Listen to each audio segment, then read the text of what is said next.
সময় যখন বসন্ত থেকে গ্রীষ্মে পা রাখে, ঠিক তখনই প্রকৃতি নীরব করে ফুটে ওঠে এক রহস্যময় সৌন্দর্য।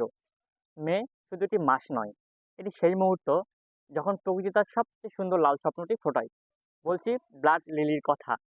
শত শত সূক্ষ্ম লাল রেখা মিলে তৈরি করেছে একটি স্বর্গীয় গোলক ধাঁধা। আমার সামনে যে লাল ফুলগুলো দেখছেন, এটাই ব্লাড লিলি। আমাদের দেশে একে সাধারণত মে ফ্লাওয়ার নামেই বেশি চিনে থাকেন, কেননা মে মাসের শুরুতে এর ফুল ফুটতে শুরু করে। এর আদি নিবাস আফ্রিকা মহাদেশে, এবং এই উদ্ভিদটি বিষাক্ত হওয়ার কারণে আফ্রিকা মহাদেশে শিকারের জন্য যে তীর ব্যবহার করা হয়, তীরের মাথায় এটি বিষ হিসাবে ব্যবহৃত হতো। এটি বছরের অন্যান্য সময় মাটিতে সুপ্ত অবস্থায় থাকে এবং মে মাসের শুরুতে এর ফুল ফুটতে শুরু করে। আর ফুল ফোটার পর ধীরে ধীরে এর পাতা বেরোতে শুরু করে। কেউ জানে না কতদিন সে অন্ধকারে লুকিয়ে ছিল, অথবা কতটা অন্ধকারের সাথে তার আলিঙ্গন।